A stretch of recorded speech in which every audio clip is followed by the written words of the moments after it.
May June 26 P22 question number 3.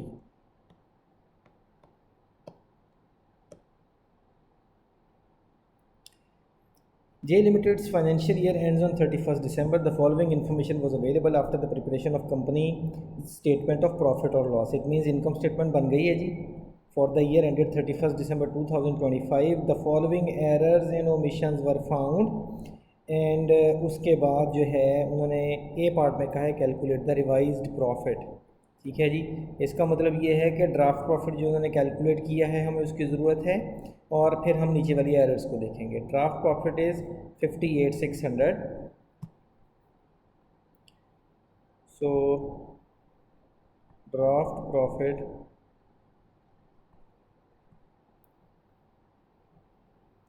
58,600. Errors को पढ़ते हैं. उन्होंने कहा जी no entries had been made to record a bonus issue of shares. The bonus issue 2 for every 3. अब बेटे बोनस इशू का प्रॉफिट की करेक्शन के साथ कोई ताल्लुक नहीं है क्योंकि बोनस इशू इनकम स्टेटमेंट में नहीं आता. अच्छा जी. फिर उन्होंने कहा है कि जी on 31st December 2025 the allowance for irrecoverable debt have been increased by 300 but should have been decreased by 100. बेटे इंक्रीज जो होता है वो एक्सपेंस होता है और जो डिक्रीज़ होता है वो इनकम होती है. अब हुआ ये है कि it was an expense of 300 but we record it was an income of 100 but was recorded as an expense of 300. तो हमने ये 300 के एक्सपेंस को डिक्रीज़ करना है और 100 की इनकम को इंक्रीज़ करना है. इसका मतलब ये है कि नेट जो है 400 से आपका प्रॉफिट इंक्रीज़ कर जाएगा. तो ये अलाउंस फॉर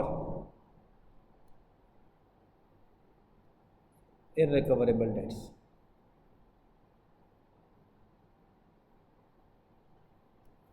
अच्छा जी. उसके बाद हम आगे चलते हैं जी. Depreciation of plant and equipment had been charged at 20% per annum using the reducing balance method. The correct depreciation rate is 15% per annum. Depreciation record हो चुकी है 20% के हिसाब से, लेकिन ये करनी थी 15% के हिसाब से यूजिंग रिड्यूसिंग बैलेंस मेथड. अब ज़रा देखते हैं कि प्लांट एंड इक्विपमेंट की हमें क्या वैल्यू गिवन है. देखें बेटे, plant and equipment at carrying value. Carrying value means net book value. इसका मतलब यह है कि डेप्रिसिएशन कैलकुलेट करके डेप्रिसिएशन इसमें से माइनस हो चुकी है. कैन वी से कि अगर ये 20% डेप्रिसिएशन चार्ज की है तो ये 20% डेप्रिसिएशन माइनस करने के बाद 160,000 जो है दिस इज़ 80%. सो इसकी वर्किंग करते हैं जी. ये देखें कि 160,000 उन्होंने रिकॉर्ड कर दिया है 20% डेप्रिसिएशन चार्ज करने के बाद. So this is 80% of total value. X कर लेते हैं. So what is the total value? It will be 160,000 divided by 80%.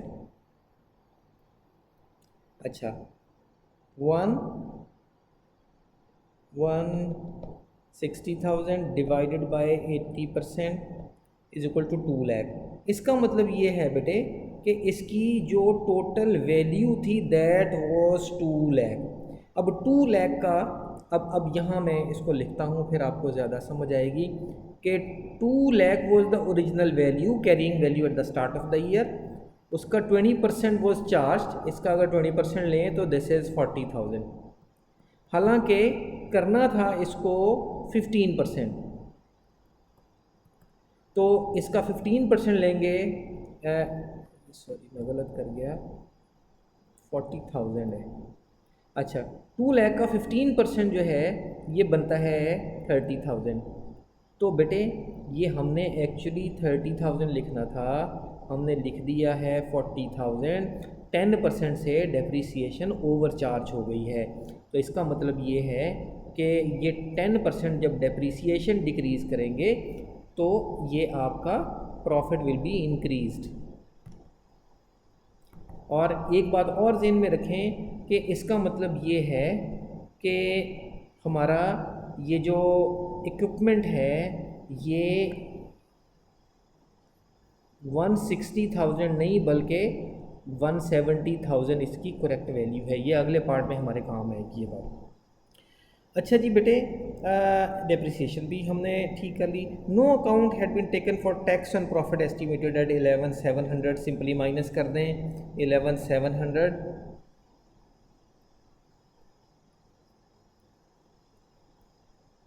ये आपका माइनस टैक्स चार्ज, तो आपका प्रॉफिट आ जाएगा।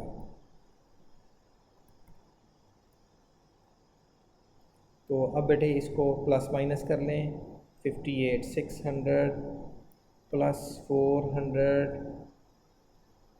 प्लस 10,000 माइनस 11,700, ये आपका आ गया जी 57,300। ये आपका रिवाइज्ड प्रॉफिट है, ठीक है जी। अच्छा जी, अगला पार्ट में क्या है, correct calculate the balance on retain earning at 31 December 2025। अब बेटे रिटेन अर्निंग का उन्होंने ओपनिंग बैलेंस दिया हुआ है 157,200, 157,200। ये आपका रिटेन अर्निंग है ऑन जनवरी 1, ठीक है। रिटेन अर्निंग में बेटे प्रॉफिट ऐड करते हैं। अभी जो हमने करेक्टेड प्रॉफिट निकाला है विच इज़ 57,300, ये इसमें ऐड कर दें। और उसके बाद अब बारी आएगी जी, ये जो हमने कहा था कि जी बोनस इशू जो है इसका प्रॉफिट में कोई काम नहीं, लेकिन बोनस इशू का statement of changes in equity में तो काम है ना। तो अब इसको हम करेक्ट करने की कोशिश से कैलकुलेट करने की कोशिश करते हैं। देखो बेटे, first of all each share is of $0.25 and the value of all the shares is 450,000। सबसे पहले तो नंबर ऑफ़ शेयर्स कैलकुलेट कर लें, ठीक है जी। नंबर ऑफ़ शेयर्स कैसे कैलकुलेट करेंगे, देखें अगर $0.25 का एक शेयर है तो $450,000 के कितने शेयर बनेंगे, ये आप एक्स कर लें। अब इसको क्रॉस मल्टीप्लाई करके अगर आप सॉल्व करें तो जो एक्स की वैल्यू बन रही है ये बन रही है जी 18 लाख। इसका मतलब ये है ये 18 लाख शेयर्स हैं।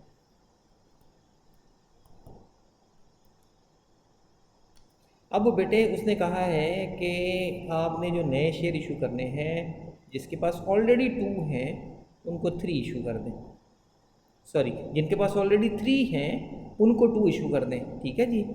It was 2 ordinary share for every all 3 already held. जिसके पास 3 हैं उनको 2 न्यू शेयर्स इशू करने हैं। इसका मतलब सिंपली इसका 2/3 ले लें। सो 1800,000 का 2/3 बनता है जी 12 लाख। अब 12 लाख शेयर्स हैं और एक शेयर $0.25 का है, तो इसकी दोबारा वैल्यू बना लेते हैं, तो दिस विल बी 300,000। अब बेटे ये जो बोनस शेयर्स हैं इनकी वैल्यू बनी है 300,000 शेयर्स। इसका मतलब ये है कि हमारे जो शेयर्स हैं these will be increased by $300,000 और हमारा प्रीमियम जो है वो $300,000 से डिक्रीज़ करना था, लेकिन इसमें है ही 175,000, तो 175,000 इसमें से माइनस कर देंगे। 300,000 में से 175 प्रीमियम, अब प्रीमियम ज़ीरो हो गया। अब इसमें से जो बाकी बचेगा दैट इज़ 125,000, वो हम रिटेन अर्निंग से माइनस कर देंगे। तो ये यहाँ पे हम 125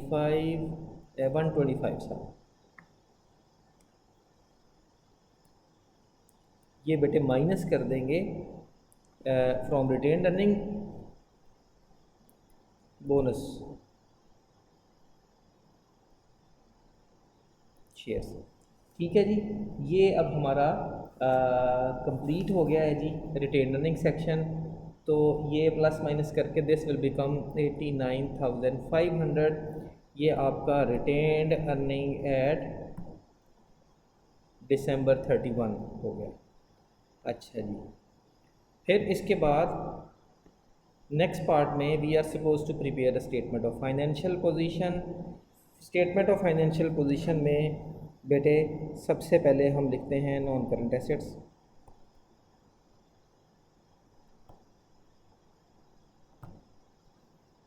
नॉन करंट एसेट्स देखते हैं हमारे पास कौन कौन से हैं। ये देखें जी, plant and equipment, property. Property है 736,000 की।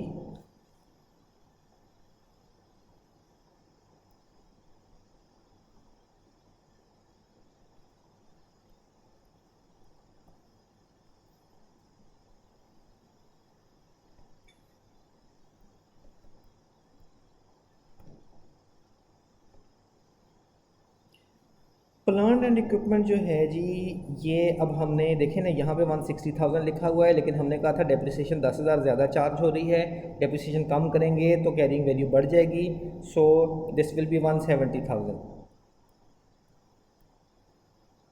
अब बेटे इनके अलावा यहाँ पे कोई नॉन करंट एसेट नहीं है, इन दोनों को ऐड करके टोटल कर दें तो दिस विल बी 906,000। इसके बाद आ गया आपका करंट एसेट सेक्शन।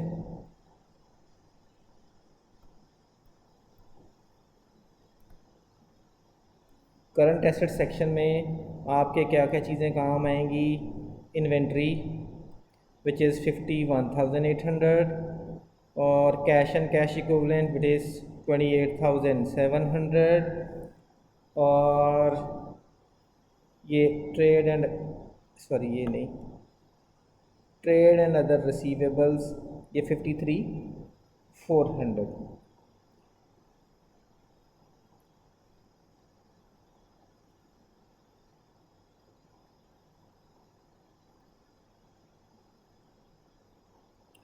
अच्छा जी, अब बेटे इनको लिख लें।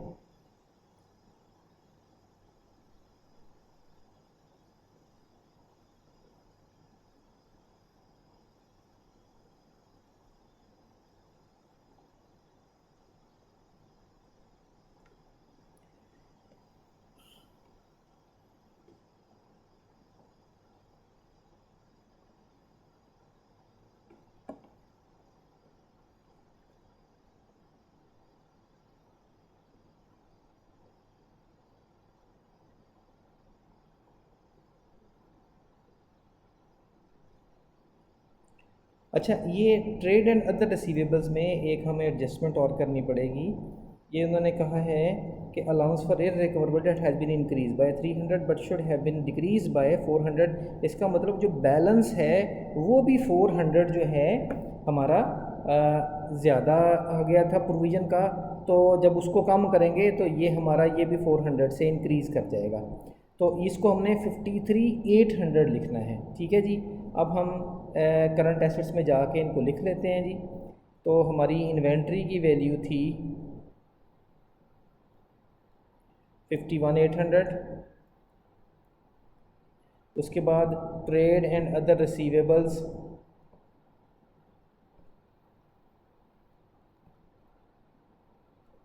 ये 400 का हमारा फ़र्क पड़ गया, 53,800 हो जाएंगे।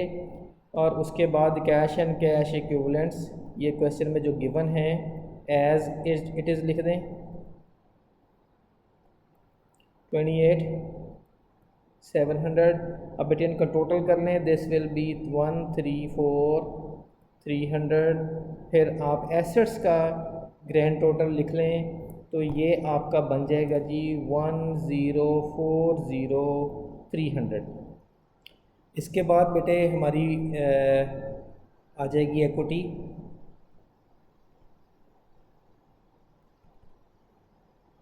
इक्विटी में हमने शेयर्स लिखने हैं। हमारा प्रीमियम जो है वो ज़ीरो हो चुका है, तो क्वेश्चन में रीवैल्यूएशन रिज़र्व है वो लिख देंगे और रिटेन्ड अर्निंग की वैल्यू जो हमने नई कैलकुलेट की है वो लिखेंगे। अब बेटे शेयर कैपिटल जो है ये बन गया है जी 450,000 प्लस 300,000 750,000। प्रीमियम आपका ज़ीरो हो गया, 750,000 ये लिखेंगे, ये रीवैल्यूएशन रिज़र्व 50,000 लिखेंगे और उसके बाद जो हमने बी पार्ट में ये रिटेन्ड अर्निंग कैलकुलेट की है ये लिखेंगे और तीनों को ऐड करके हमारा इक्विटी पार्ट कंप्लीट हो गया। सो बेटे ये 750,000 है। शेयर प्रीमियम ज़ीरो हो गया था, नहीं लिखेंगे। Revaluation reserve is 65,000 as it is, जो क्वेश्चन में गिवन है। रिटेन्ड अर्निंग जो हमने बी पार्ट में कैलकुलेट की है विच वाज 89,500, इसको टोटल कर दें, ये बन गया 904,500। अच्छा जी, उसके बाद non current liabilities. Non current liabilities में डिबेंचर्स, लेकिन डिबेंचर्स आर रीपेएबल इन 2026, जबकि हमारा ईयर 25 को एंड हो रहा है, तो विद इन 1 ईयर पेएबल हैं। ये ख्याल रखना है, these are no more non current liabilities, इनको भी करंट लायबिलिटीज़ में लिखेंगे। सो करंट लायबिलिटीज़ की हेडिंग देते हैं जी,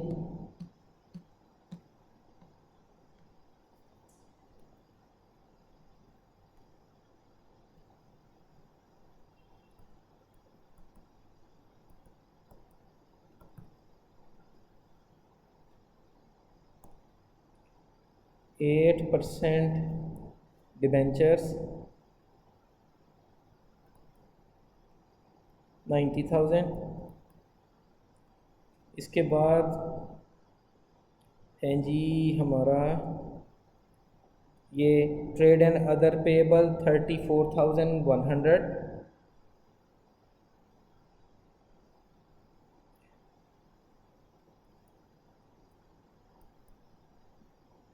ट्रेड एंड अदर पेएबल।